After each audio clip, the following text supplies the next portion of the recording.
प्रतिष्ठा के अंगभूत शिलान्यास की विधि का वर्णन।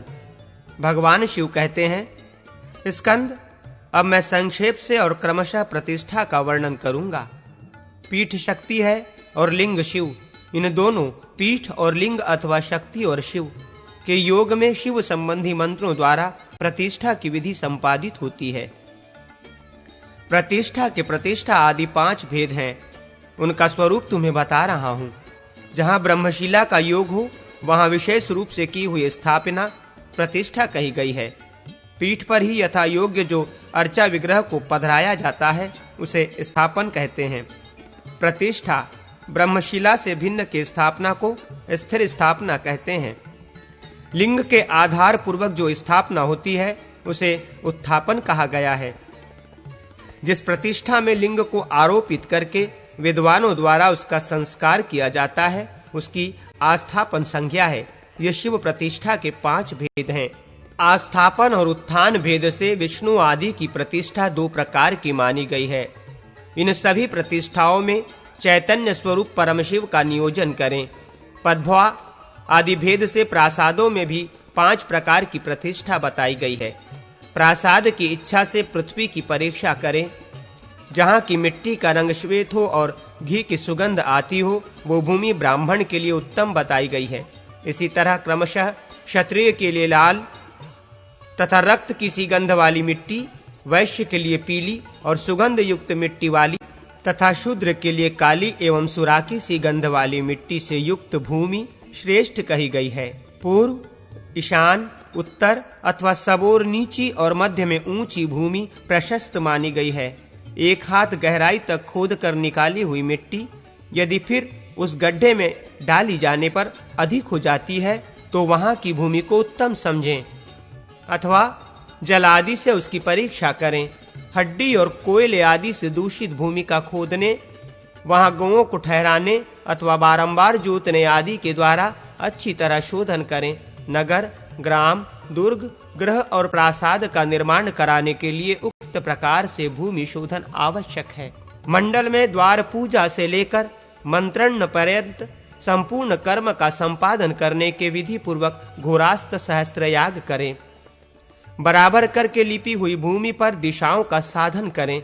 सुवर्ण, अक्षत और दही के द्वारा प्रदक्षिणा कर्म से रेखाएं खींचें।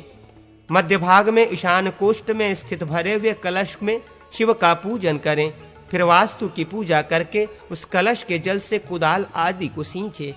मंडप से बाहर राक्षसों और ग्रहों का पूजन करके दिशाओं में विधि पूर्वक बलि दें।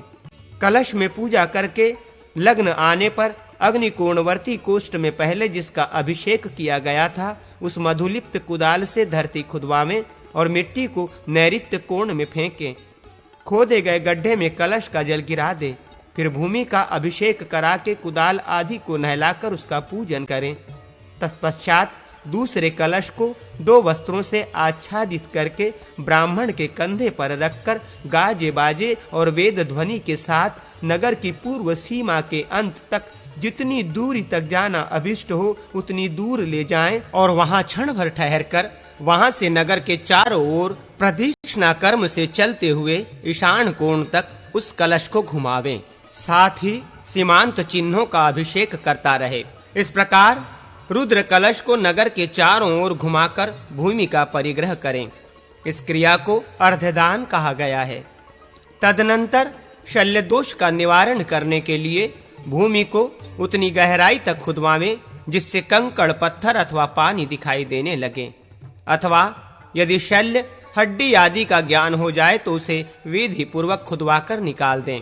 यदि कोई लग्न काल में प्रश्न पूछे तो उसके मुख से अ, क, च, ट, त, प, स और ह इन वर्गों के अक्षर निकले तो इनकी दिशाओं में शैल्य की स्थिति सूचित होती है। अथवा द्विज आदि वहां गिरे तो ये सब उस स्थान में शल्य होने की सूचना देते हैं। कर्ता के अपने अंग विकार से उसके ही बराबर शल्य होने का निश्चय करें। पशु आदि के प्रवेश से, कीर्तन से तथा पक्षियों के कलरवों से शल्य की दिशा का ज्ञान प्राप्त करें। किसी पट्टी पर या भूमि पर अकारादि 8 वर्गों से युक्त मात्र का वर्णों को लिखें। वर्ग के अनुसार क्रमशः पूर्व से लेकर ईशान तक की दिशाओं में शैल्य की जानकारी प्राप्त करें।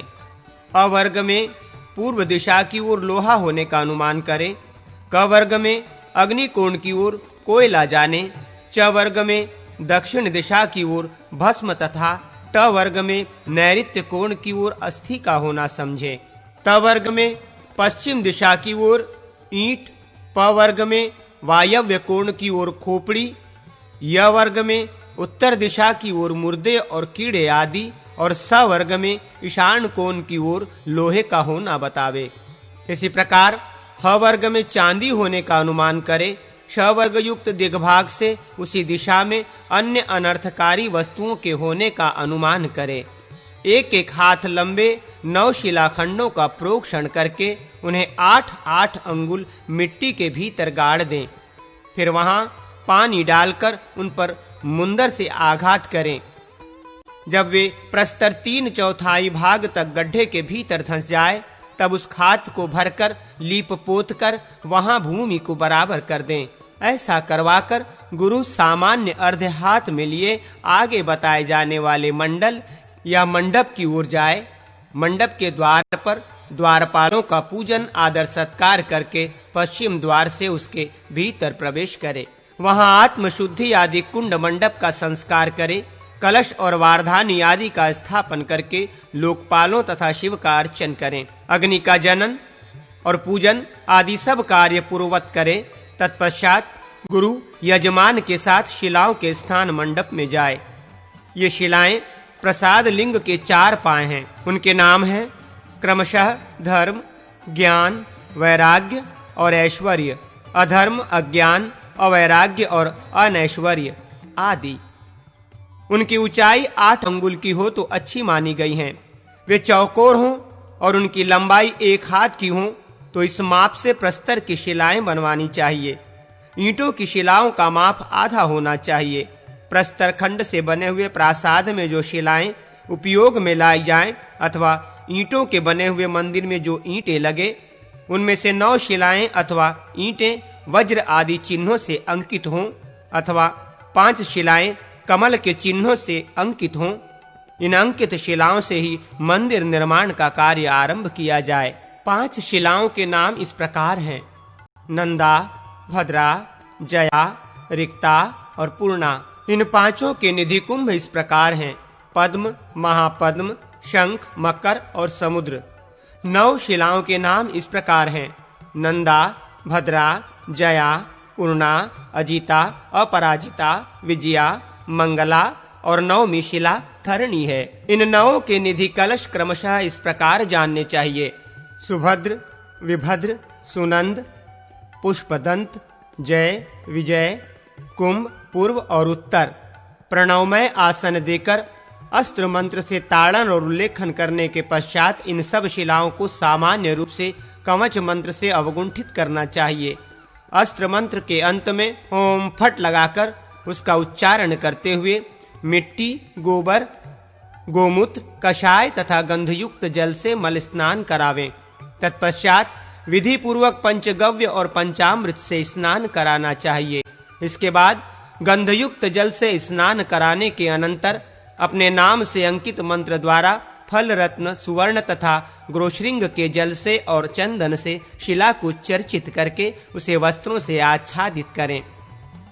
कुडत्थ आसन देकर याग मंडप की परिक्रमा करके उस शिला को ले जाएं और हृदय मंत्र द्वारा उसे शैया अथवा कुश के बिस्तर पर सुला दें।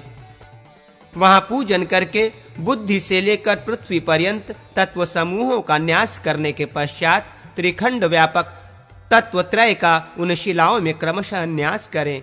बुद्धि से लेकर चित्त तक, चित्त के भीतर मात्रका तक और तन्मात्रा से लेकर पृथ्वी पर्यंत शिव तत्व, विद्या तत्व तथा आत्म तत्व की स्थिति है। पुष्पमाला आदि से चिन्हित स्थानों पर क्रमशः तीनों तत्वों का अपने मंत्र से और तत्वेशों का हृदय मंत्र से पूजन करें। पूजन के मंत्र इस प्रकार हैं: ओम शिव तत्वाय नमः, ओम हा शिव तत्वाधिपाय रुद्राय नमः, ओम हा विद्या तत्वाय नमः, ओम हा विद्या तत्वाधिपाय विष्णवे नमः, ओम आत्मतत्वाय नमः। ओम आत्मतत्वाधिपते ब्राह्मणे नमः। प्रत्येक तत्व और प्रत्येक शिला में पृथ्वी, अग्नि, यजमान, सूर्य, जल, वायु, चंद्रमा और आकाश, इन 8 मूर्तियों का न्यास करें।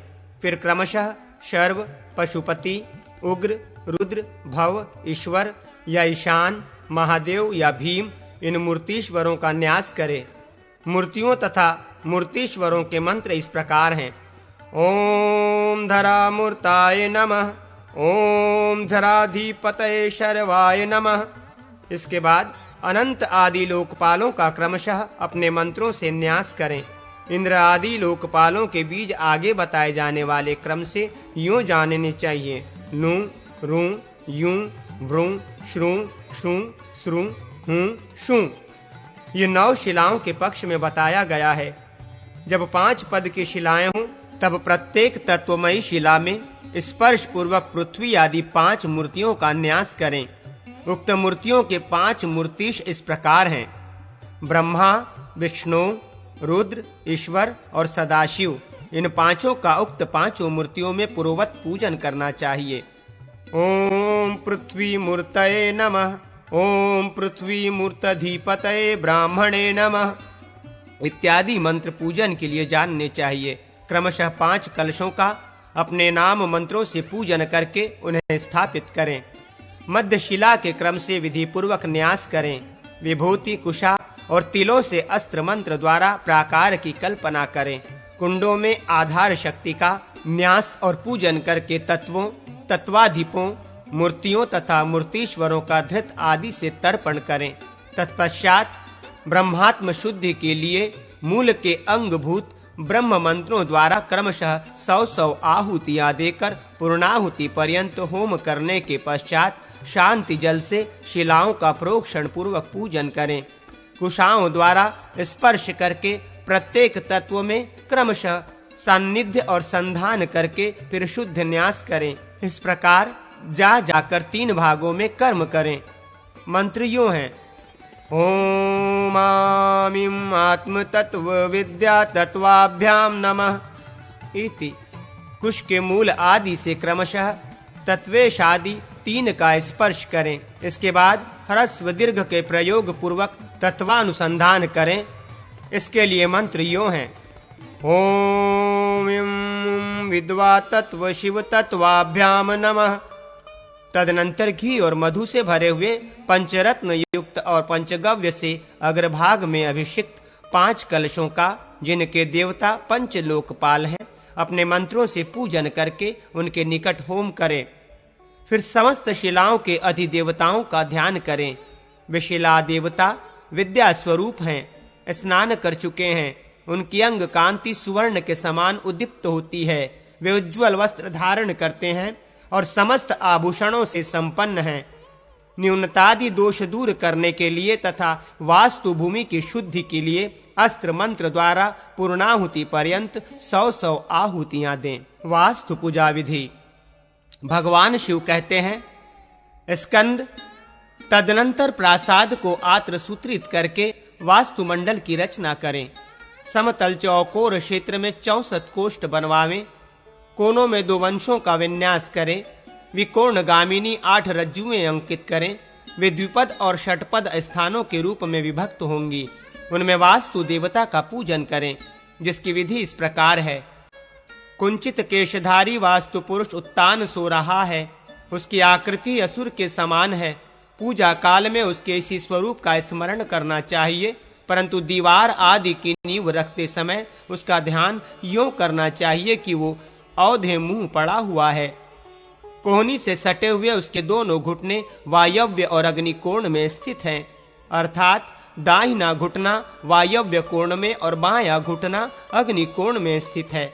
उसके जुड़े हुए दोनों चरण पैतृ नैऋत्य दिशा में स्थित हैं तथा उसका सिर ईशान कोण की ओर है। उसके हाथों की अंजलि वक्षः स्थल पर है। उस वास्तु पुरुष के शरीर पर आरूढ़ हुए देवताओं की पूजा करने से वे शुभकारक होते हैं।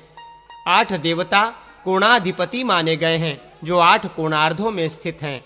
क्रमशः पूर्व आदि दिशाओं में स्थित मरीचि आदि देवता छह पदों के स्वामी कहे गए हैं और उनके बीच में विराजमान ब्रह्मा 4 पदों के स्वामी हैं।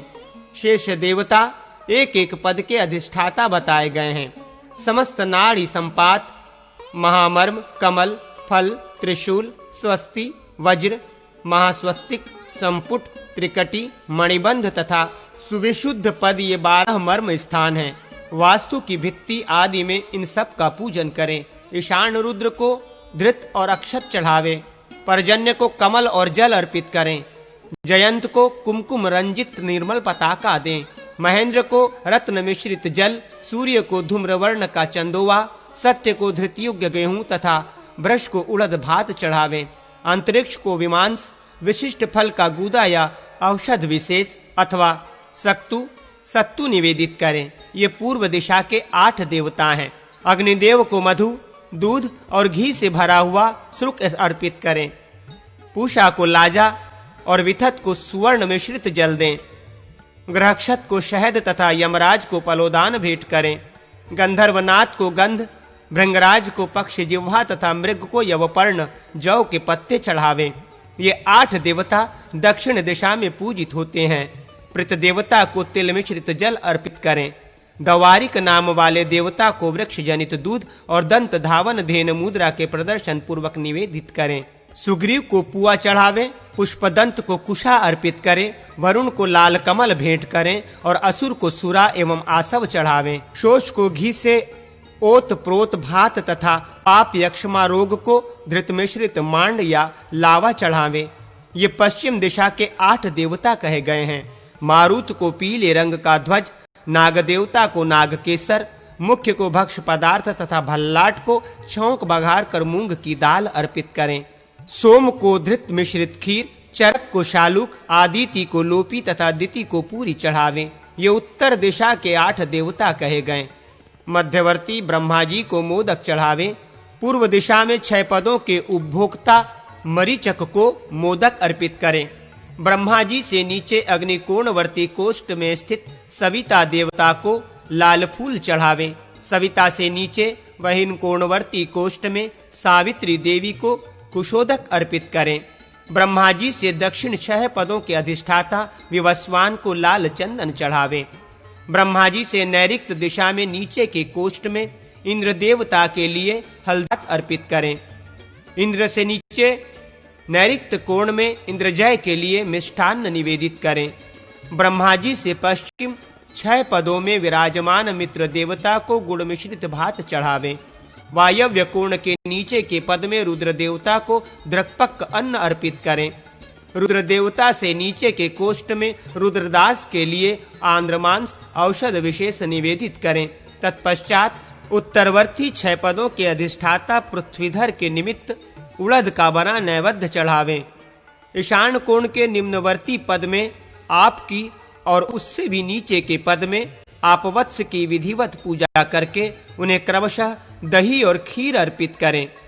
तत्पश्चात 64 पद वाले वास्तुमंडल में मध्यदेशवर्ती 4 पदों में स्थित ब्रह्मा जी को पंचगव्य, अक्षत और धृत सहित चरु निवेदित करें। तदनंतर ईशान से लेकर वायव्य कोण पर्यंत 4 कोणों में स्थित चर आदि की 4 मात्रकाओं का वास्तु के बाह्य भाग में क्रमशः पूजन करें, जैसा कि क्रम बताया जाता है।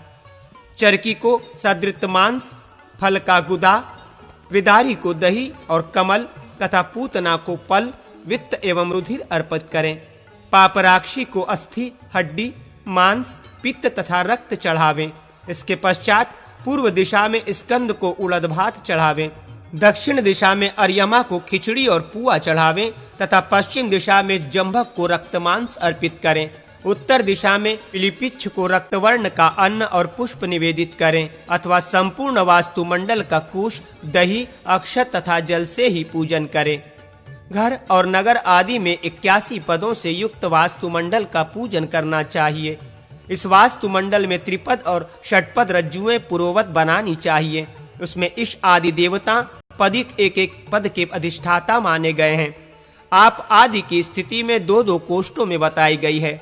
मरीचि आदि देवता 6 पदों में अधिष्ठित होते हैं और ब्रह्मा 9 पदों के अधिष्ठाता कहे गए हैं।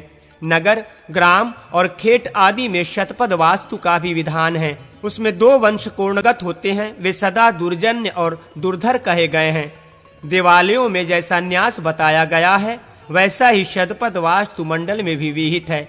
उसमें स्कंद आदि ग्रह षटपथ 6 पदों के अधिष्ठाता जानने चाहिए। चरकी आदि 5 पदों की अधिष्ठात्री कही गई हैं। रज्जु और वंश आदि का उल्लेख पूर्ववत करना चाहिए। देश या राष्ट्र की स्थापना के अवसर पर 3400 पदों का वास्तुमंडल होना चाहिए। उसमें मध्यमवर्ती ब्रह्मा 64 पदों के अधिष्ठाता होते हैं। मरीचि आदि देवता के अधिकार में 54 पद होते हैं। आप आदि 8 देवताओं के स्थान 36 पद बताए गए हैं। वहाँ ईशान आदि 9 पदों के अधिष्ठाता कहे गए हैं और स्कंद आदि 100 पदों के। चरकी आदि के पद भी तदनुसार ही हैं। रज्जु, वंश आदि की कल्पना पूर्ववत जाननी चाहिए। 20,000 पदों के वास्तुमंडल में भी वास्तुदेव की पूजा होती है, ये जानना चाहिए।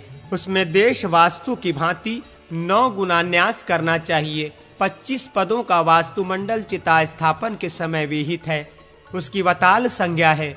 दूसरा 9 पदों का भी होता है। इसके सिवा 116 पदों का भी वास्तुमंडल होता है।